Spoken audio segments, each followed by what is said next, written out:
Un tercer principio de estos 5 que estamos hablando hoy es que los individuos racionales siempre piensan en términos marginales. Ojo, cuando hablamos de marginal en economía nos referimos al margen, o sea, a lo adicional. O sea, siempre estamos pensando en qué cosa es lo adicional que yo puedo obtener si tomo una decisión, ¿no? Este cuadrito bien sencillo, lo vamos a ver rápido, no se asusten por los números, este cuadrito bien sencillo más o menos te esboza o te grafica esta situación del análisis marginal. Imaginémonos que esta es la producción, hablamos justo del restaurante, imagínate que este es el número de platos que tú produces en un determinado periodo, en un mes, en una semana. Y estos son los beneficios, lo que tú ganas, tu ganancia, ¿no?, por esa producción.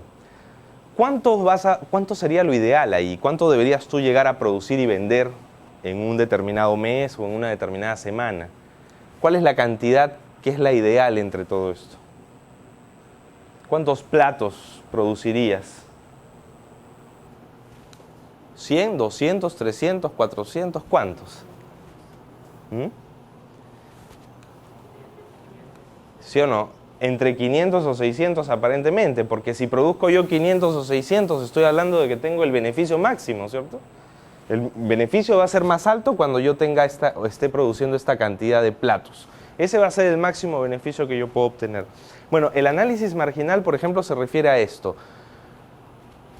Si yo estaba produciendo antes 1000 y si estaba produciendo 100 y paso a 200, mi beneficio se ha incrementado en 800. Si sigo produciendo más, 100 platos más, mi beneficio se sigue incrementando, ¿cierto? A 600. Yo voy a decidir producir más mientras observe que mis beneficios van a ser mayores, mientras observe que este beneficio marginal va a ser positivo, pues. Voy a seguir produciendo. Acá cuando paso de 2.800 a 3.000 quiere decir que mi beneficio está aumentando en 200. O sea, voy a seguir produciendo más. ¿Cuándo me voy a detener? Me voy a detener cuando yo observe que si sigo produciendo más, ya no obtengo más beneficios. Se supone que ahí ya he maximizado mis beneficios, he obtenido lo mayor posible. Ese análisis que hacemos en economía es un análisis marginal. Y en los economistas suponemos que todos los individuos racionales piensan en estos términos marginales, ¿no? El individuo racional siempre va a tomar una decisión en la medida en que el beneficio adicional que obtenga, ¿no?, el beneficio adicional que obtenga sea cero, o sea, quiere decir que ha llegado a su máximo posible. El cuarto principio, y es que los individuos responden a incentivos. Y ya hemos hablado un poquito sobre esto, porque ¿qué cosa es un incentivo? ¿Qué entienden por un incentivo? Correcto, ¿no? Es una motivación de alguna manera para que realices alguna actividad, ¿no?, o algo. Probablemente si a uno de ustedes les dicen, mira, tú ingresas a la universidad y si después de tus 2 primeros años apruebas todo, con más de 14 yo te compro un carro, te apuesto a que apruebas todo con más de 14. ¿Sí? Cosa que está mal, porque no debería darte yo un incentivo sobre algo que te beneficie a ti, ¿no? Normalmente uno da un incentivo sobre algo que beneficia al que está dando el incentivo. Bueno, podemos discutir sobre eso, pero la gente responde a incentivos, ¿no? Igual, si yo te digo no salgas esta noche, o tu padre te dice no salgas esta noche, porque si sales esta noche créeme que en todo el mes no vas a salir, lo más probable es que no salgas, ¿no? Porque sabes que va a haber un castigo detrás, y eso también es un incentivo, solo que es un incentivo negativo, pues, ¿no? La idea es que uno responde a ciertos incentivos. Un incentivo en general está definido como algo que induce a las personas a actuar, y puede ser una recompensa o puede ser un castigo. Y en economía estudiamos mucho esto. Por ejemplo, un incentivo negativo, en realidad podríamos hablar sobre los impuestos, ¿no? Un impuesto es un incentivo negativo. Hace un rato hablábamos sobre la posibilidad de colocar un impuesto a los combustibles más contaminantes, un impuesto especial. Probablemente si tú colocas ese impuesto, la gente deje de comprar ese combustible contaminante o reduzca su consumo sobre ese combustible contaminante, porque está respondiendo a un incentivo que es negativo, a un incentivo que en realidad viene a ser una especie de castigo por comprar este combustible, ¿no? Y así como hay incentivos negativos, también están las recompensas o incentivos positivos, ¿no? un subsidio. Se escucha mucho sobre la posibilidad de que el Estado otorgue un subsidio directo a personas pobres, ¿no? Que les dé, por ejemplo, 200 soles, pero bajo ciertas condiciones. Yo no te lo doy gratis.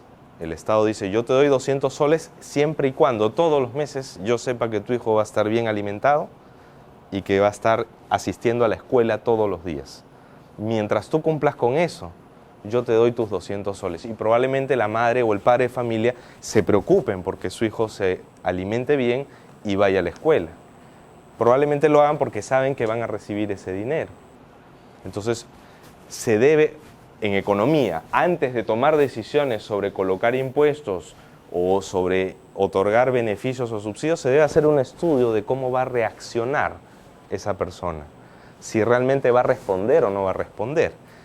Porque probablemente en el caso de los combustibles puede haber gente que diga, no importa, a mí me puede subir el precio del combustible y yo voy a seguir consumiendo el combustible porque igual me tengo que movilizar. Entonces no te sirvió de nada ese impuesto. O sea, no te sirvió para el objetivo que tú querías, que era reducir el consumo. O probablemente puede haber padres de familia que diga, ya dame los 200 soles, me los guardo y son para mí, chao, mi hijo, no me importa, por ejemplo, ¿no? O sea, que de repente no tienen esa educación o ese nivel de preocupación por los hijos. Entonces, ¿qué haces otorgando un subsidio? Estás tirando la plata. Entonces, tienes que hacer un estudio de lo que hablábamos justo al inicio, de cómo reaccionan o cómo se comportan los individuos. Tenemos que hacer eso antes de tomar este tipo de decisiones. Es bastante interesante porque no se imaginan todas las posibilidades o todos los estudios que se pueden hacer sobre esto. Y esto se puede aplicar a empresas también, porque de repente habrán escuchado ustedes que muchas veces a los gerentes de las empresas se les otorga una bonificación o un porcentaje en función de las utilidades de la empresa. O sea, mientras la empresa gane más, el gerente va a recibir al final de año una bonificación. Entonces probablemente pues el gerente se preocupe por generar mayores beneficios y obviamente los dueños se van a beneficiar. Entonces, esto mismo que se aplica a nivel de sociedad, en realidad se aplica también en empresas. Y se aplica también en las casas, en la vida diaria de uno. Uno sabe que si otorga algún incentivo o da un castigo, la gente va a reaccionar ante eso. ¿De acuerdo? Eso es lo interesante en realidad.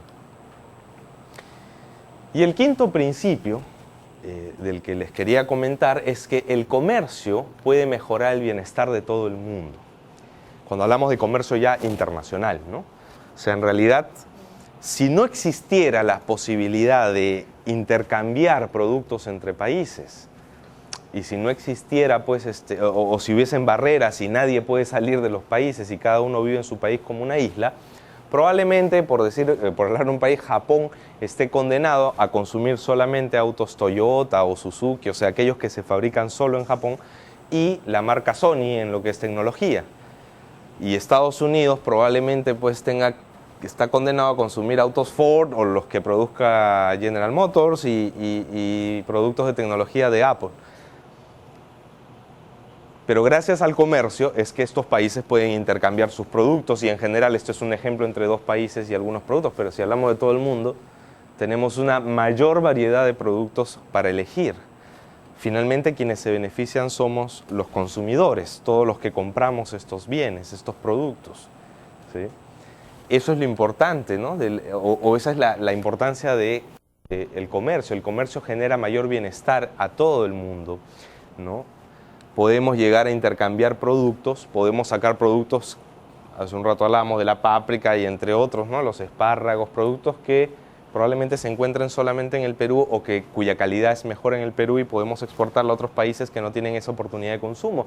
Y nosotros podemos importar autos porque de pronto acá no se producen autos, porque de repente es más caro y podemos conseguirlos más baratos del extranjero, ¿no?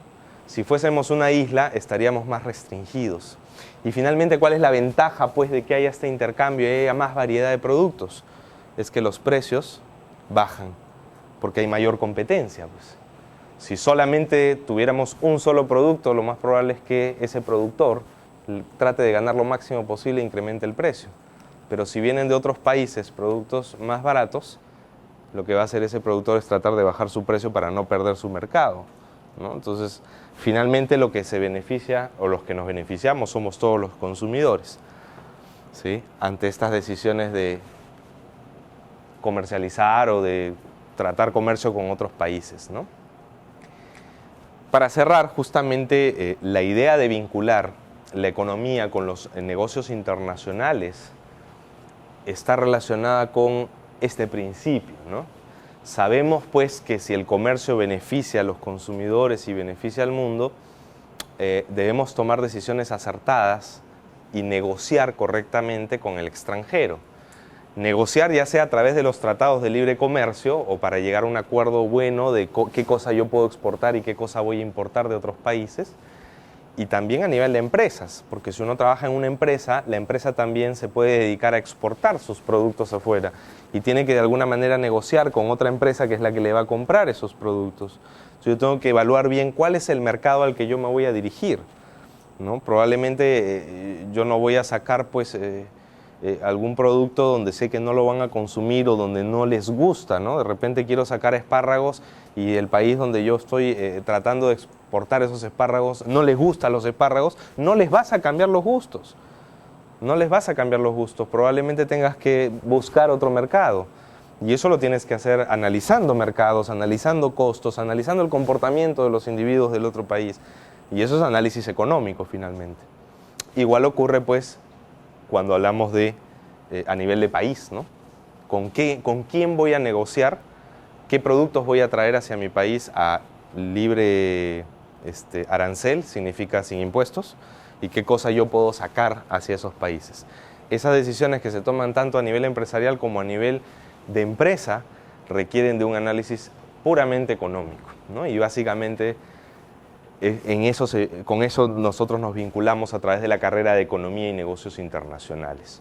Igual, por lo menos en la Universidad de San, les damos una base bastante fuerte en economía para que ustedes sepan o sean economistas puros, o sea, completos, digamos. Pero al final de la carrera se les comienza a dar el enfoque hacia los negocios internacionales para que tengan esta oportunidad, ¿no? de trabajar en negociación con otros países, en trabajar con negociación entre empresas, ¿no? Pero igual, somos economistas, no dejamos de serlo por eso, ¿sí? Ahora, finalmente, cuando uno acaba la carrera, es que recién dice, bueno, quiero especializarme, por ejemplo, en finanzas o en finanzas internacionales, probablemente, y bueno, pues puede estudiar alguna especialización, ¿no? O ya cuando llega a estudiar su maestría ya se enfoca en ese tema. Muchos economistas terminan trabajando como administradores. Sí lo pueden hacer.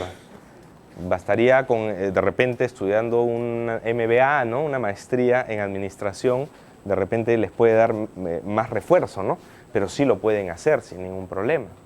Hay economistas que terminan dedicándose a eso finalmente porque les gusta más ese lado, pero tienen siempre la base de la economía pura, ¿no? Cada vez más la globalización está haciendo que lo que ocurra en Chile, en Argentina, en México, nos afecte también a nosotros, o lo que ocurre en Perú también puede afectar a otros países vecinos, e incluso a través de las bolsas de valores sabemos que lo que puede afectar a una puede afectar a otra que está en el otro lado del mundo, ¿no? Que no necesariamente hablando de países vecinos. Y justamente lo que se requiere es gente que esté más preparada, tratando de analizar y evaluar el mundo como una economía, ¿no? No solamente la economía peruana, ¿no? Sino la economía a nivel mundial.